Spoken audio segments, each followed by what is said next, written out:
Assalamualaikum warahmatullahi wabarakatuh. Waalaikumsalam warahmatullahi wabarakatuh. Selamat datang di podcast Latsar Kementan RI. Kali ini kita akan membahas topik yang sangat penting, yaitu bagaimana membangun kesiapsiagaan bela negara di kalangan ASN.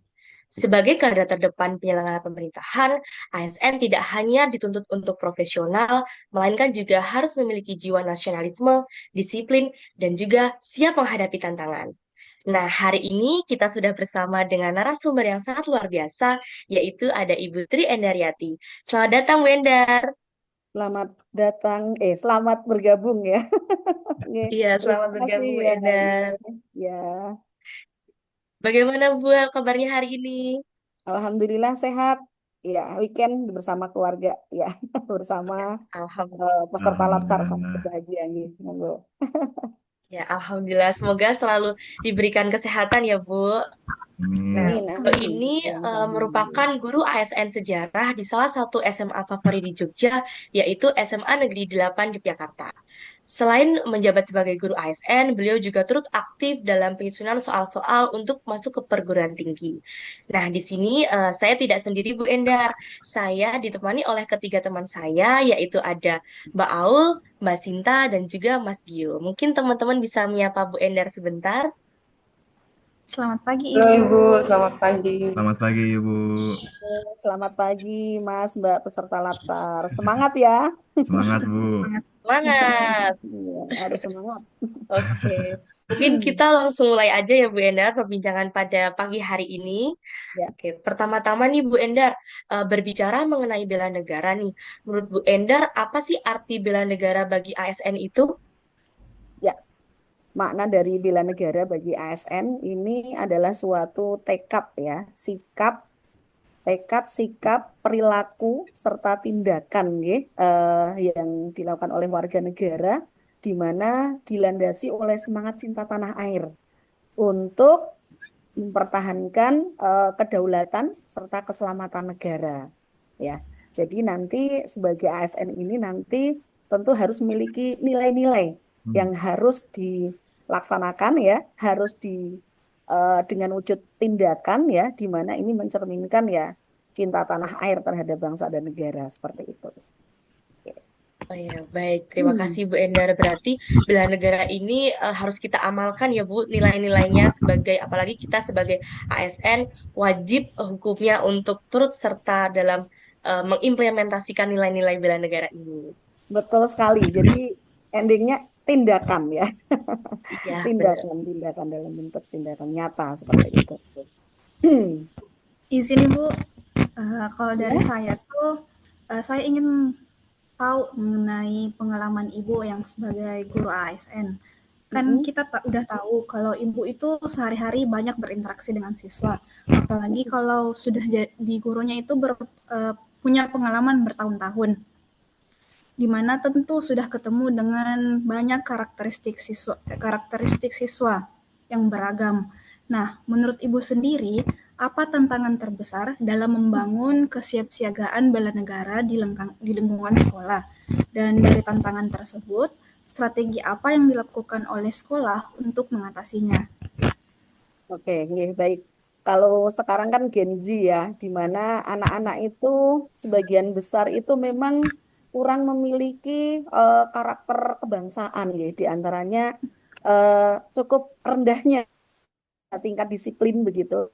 Kemudian untuk karakter kebangsaan yang lain mungkin bisa dilihat mereka kurang memiliki integritas begitu ya. Misalnya ketika penilaian harian itu tidak jujur misalnya begitu ya. Kemudian untuk upacara bendera misalnya ketika jam 7 harus mulai. Nah, biasanya ini mundur gitu ya waktunya jadi mundur 5 menit, 10 menit ya. Kita sebagai guru harus ngoyak-oyak istilahnya kalau dalam bahasa Jawa ya. Jadi saya harus ke kelas, selaku wali kelas saya harus ke kelas, ayo ayo anak-anak segera ke lapangan. Jadi belum ada kesadaran dalam diri Gen Z ini keseluruhan meskipun tidak semuanya ya.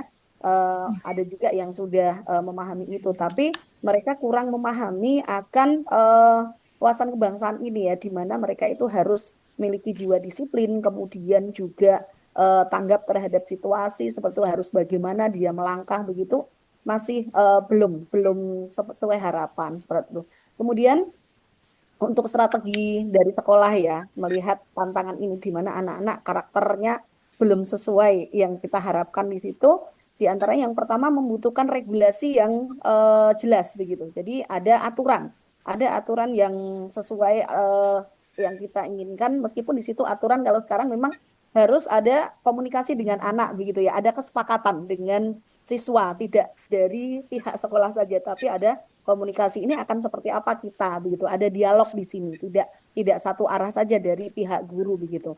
Kemudian yang kedua tentunya guru sebagai role model ya, sebagai teladan. Nah, berarti di sini mohon maaf tantangan tadi tidak hanya di anak, kita di ASN sendiri itu belum semuanya memahami dan menyadari akan tupoksi kadang begitu ya. Mohon maaf mungkin indikatornya adalah masih adanya guru yang misalnya terlambat hadir di kelas ataupun di sekolah. Nah, ini kan dimanapun saya yakin masih masih ada dari garda terdepan kita sebagai pendidik di warga sekolah, di lingkungan sekolah itu guru masih masih semuanya belum belum paham itu juga. Nah, sehingga saya pikir di sini juga peran dari kepala sekolah ya untuk melakukan pembinaan yang intensif terhadap guru ya. Jadi misalnya berani untuk melakukan apa ya namanya komunikasi intern atau coaching ya. Kalau sekarang kan istilahnya coaching. Jadi tidak menegur yang istilahnya keras gitu enggak, tapi ada coaching, ada dialog antara kepala sekolah dengan guru yang kurang memahami tadi ya, belum memiliki karakter juga karena apapun itu guru sebagai garda terdepan begitu. Kemudian yang ketiga tentunya di sini adanya perlunya komunikasi dan apa ya di sini kerjasama antara sekolah dengan keluarga. Karena karakter ini kan memang tidak bisa sekolah membentuk sendiri ya, tetapi juga peran dari Betul, keluarga betul. sangat besar di sini. Jadi harus ada komunikasi antara pihak sekolah dengan keluarga, ada kerjasama di keluarga. Mohon maaf, kadang-kadang memang kondisi keluarga tidak sesuai harapan. Mungkin dari keluarga divorce dan seterusnya itu kan juga memberikan pengaruh terhadap karakter dari si anak tadi seperti itu. Ya, di antaranya itu. Baik, Ibu. Jadi semisal sudah ada komunikasi dengan keluarga, apakah siswa tersebut sudah ada perubahannya? Ya, untuk keluarga yang dalam tanda petik di sini kooperatif begitu ya, masih care dengan anak, tentu ada apa ya, ada langkah yang progres begitu. Meskipun kadang tidak bisa instan ya Mbak Aulia ya, karena pendidikan Ya, karakter itu kan harus eh, terus menerus ya, terus menerus. Kemudian juga kita tidak boleh kemudian apa istilahnya itu hanya sebentar aja tidak harus konsisten maksud saya ya harus konsisten di situ dan membutuhkan waktu yang tidak singkat jadi butuh proses misalnya dari ya kelas 10 kelas 11 seperti itu kemudian strategi yang lain mungkin ini juga pendidikan apa ya disiplin di sekolah begitu ya jadi melalui ya baris berbaris begitu ya baris berbaris nih Mbak Nafis kebetulan dulu juga tonti dia ya di Tonti ketika di SMA 8 gitu. Jadi tahu betul bagaimana secara fisik mental gitu kan dididik ya untuk disiplin tepat waktu, kemudian ya ritme ketika ya angkat kaki untuk tegak berjalan itu kan jelas ya di situ. Jadi ini juga menjadi bagian dari strategi sekolah. Kemudian juga kita mengirim anak-anak ke ini ya ke Magelang begitu ya. Jadi untuk mereka itu belajar kedisiplinan. Anak kelas 10 itu di angkatan pertama, anak-anak SMA 8 itu dikirimkan ke Magelang. Jadi kalau ada bela negara, pendidikan bela negara masa Pak Prabowo, SMA 8 itu sebenarnya sudah menerapkan ya sebelum era Pak Prabowo ini. Jadi kita mengirimkan anak-anak kelas 10 itu pendidikan bela negara di Magelang, di Rindam di Ponorogo seperti itu. Oke. Jadi baik itu Ibu. strategi sekolah yang berusaha kami lakukan. Oke. Baik Ibu, terima kasih banyak. Ya, sama-sama Mbak Aul.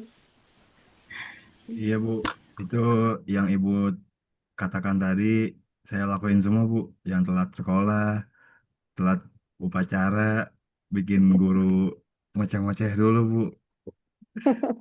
Tapi nggak apa-apa Bu, mohon maaf ya Bu ya. Waktu saya jadi murid dulu lakuin seperti itu Bu. Insya Allah bisa berubah Bu. Untuk Harus berubah. betul Bu. Untuk pertanyaan selanjutnya Bu, kalau misalnya di zaman sekarang ini kan kita tahu ya Bu ya, era digital itu sangat penting Ibu. Apalagi Ibu juga bisa melihat mungkin di sekolah banyak anak-anak yang sudah memakai HP, bahkan bisa dibilang hidup tanpa HP itu eh, sunyi gitu Bu, hampa gitu. Nah, kalau jika menurut Ibu itu apa namanya eh, handphone itu bisa menyebarkan informasi secara cepat. Nah, menurut Ibu bagaimana peran ASN dalam konteks bela negara di era digital ini, Bu? Dan bagaimana Oke, cara ASN itu bisa menjaga netralitas dan profesionalitas di tengah situasi tersebut, Ibu? Dan yang kita tahu juga kan sekarang ini kan dengan menyebar informasi yang sangat cepat itu artinya banyak hoax-hoax yang bisa beredar juga, Bu. Dan juga sekarang kan banyak juga penipu-penipu yang bisa apa namanya yang bisa mengancam gitu Bu dengan mereka bilang kalau mereka itu punya data pribadi kita seperti itu Bu. Nah, ya, seperti itu Bu mungkin pertanyaan dari saya Bu. oke, baik. Terima kasih Mas Dio ya untuk pertanyaannya.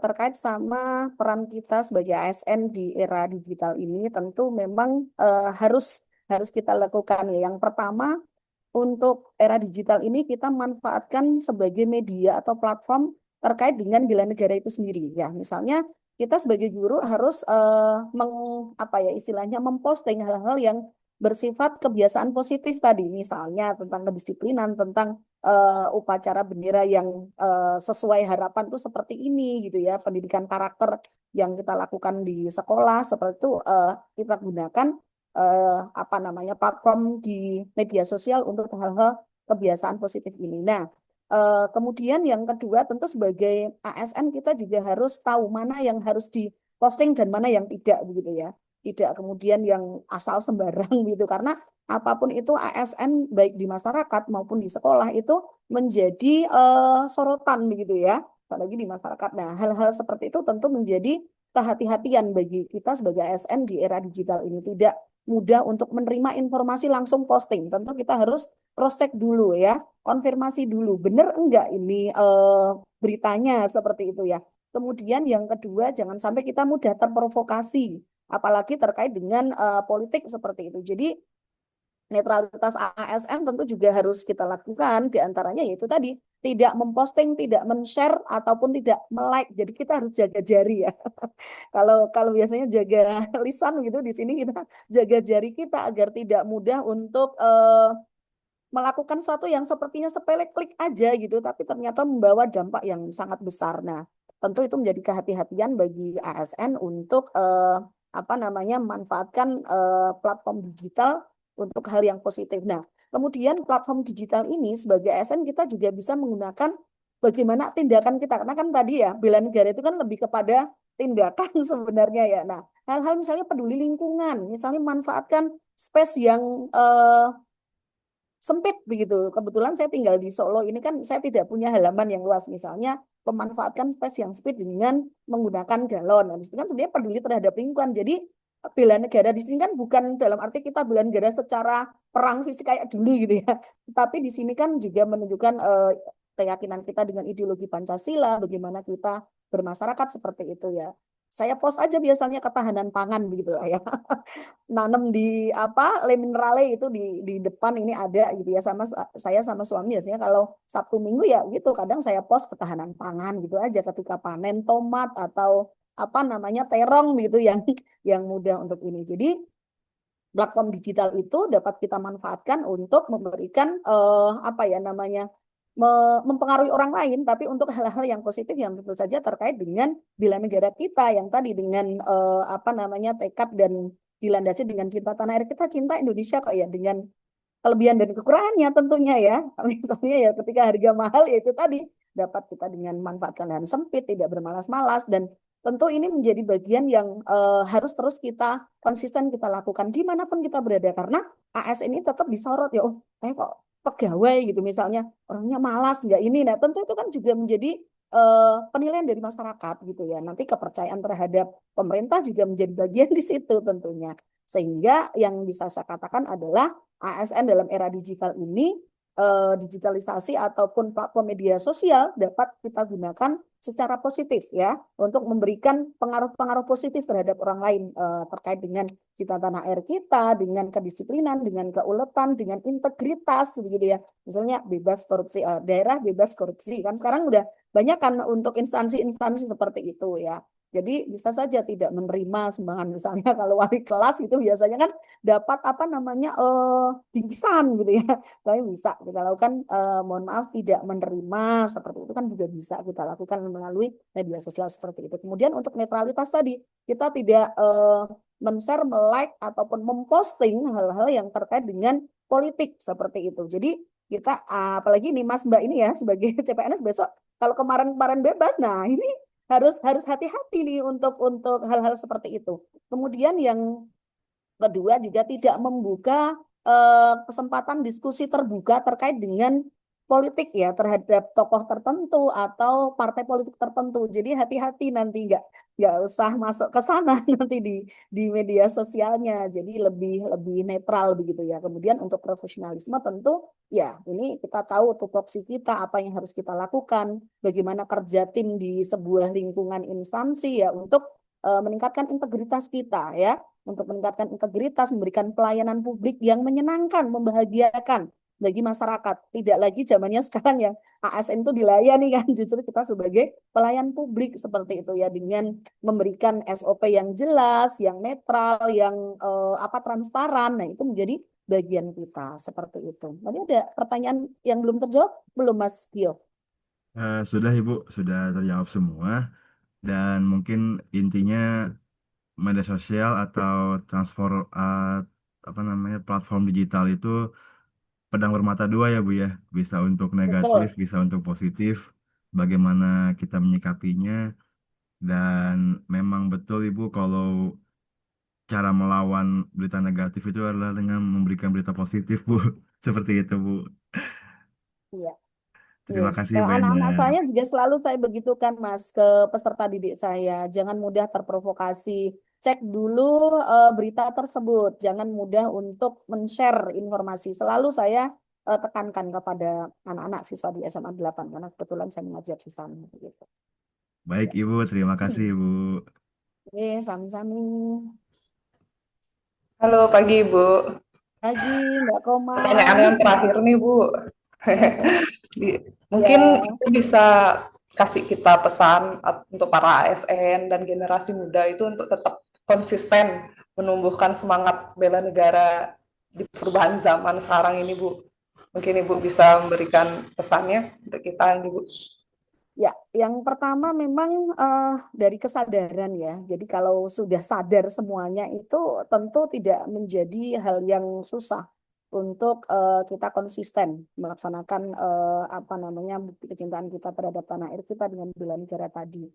Sehingga kalau di perubahan zaman sekarang kan ini kan memang kebijakan berubah-ubah ya. Dulu saya mencontohkan diri saya aja, oh kurikulumnya baru kemarin Pak Nadiem dengan PMM-nya gitu. Sekarang ganti lagi Pak Menteri, Pak Mukti begitu ya dengan 7 kebiasaan baik yang semulanya adalah P5 begitu, bubar ganti lagi. Nah, artinya di sini ada tokoh yang mengatakan tidak ada yang abadi kecuali perubahan itu sendiri. Nah, di sini Anda semua harus siap menghadapi perubahan itu dan istilahnya siap untuk melakukan mengikuti perubahan itu. Jadi tidak kagetan, tidak gumunan kata orang Jawa. Nggak usah terlalu lama. Oh kaget, oh ini baru nggak perlu. Jadi yang penting oh iya kita pelajari ini kita adopsi ya. Kemudian kita laksanakan seperti apa regulasi yang baru untuk kemudian kita terapkan seperti itu. Artinya apa? Integritas di situ juga menjadi bagian penting. Bagaimana kita merasa sebagai garda terdepan dari negara ya.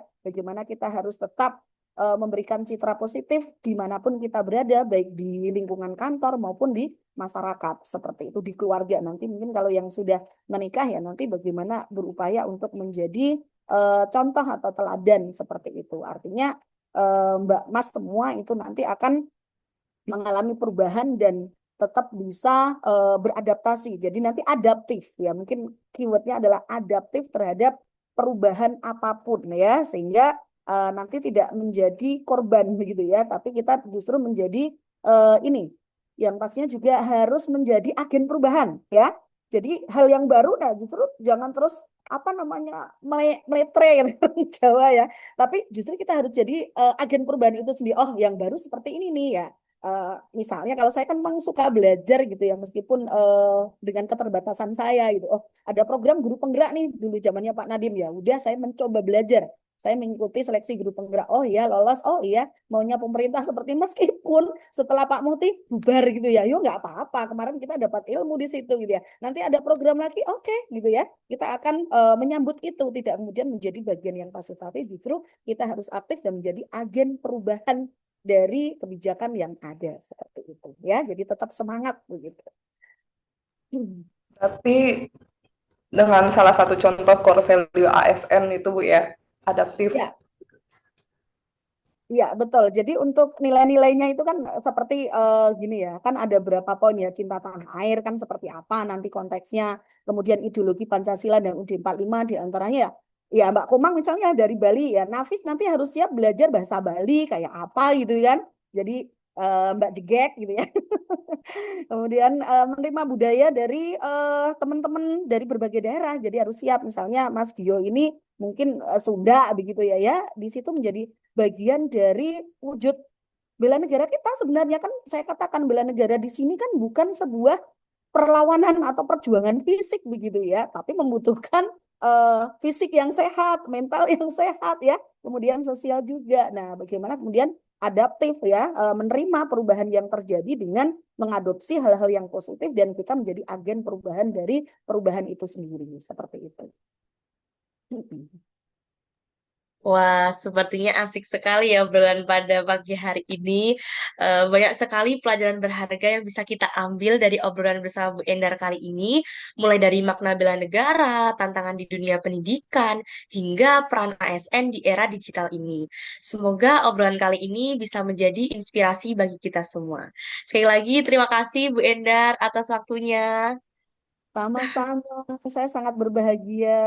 Sukses selalu, mudah-mudahan lancar latsarnya Mas Dio, Mbak Nafis, Mbak Komang, dan Mbak Aulia. Amin. Dan menjadi Terima Terima kasih kasih ASN Bu. yang Endar. memiliki kecintaan Terima yang kasih tinggi, banyak Ibu. integritas yang luar biasa. Amin. Amin, terima kasih. Dan Amin. tak lupa juga terima kasih juga untuk sahabat pendengar yang sudah setia bersama kami. Sampai jumpa di episode selanjutnya. Wassalamualaikum warahmatullahi wabarakatuh. Waalaikumsalam warahmatullahi Waalaikumsalam warahmatullahi wabarakatuh. Terima kasih wabarakatuh. kembali, sehat selalu, tetap semangat. Terima kasih Bu Salam Terima dari Endar. kasih Solo Bu. ya. Terima Terima kasih. kasih ya, Bule. Sami-sami. Oke.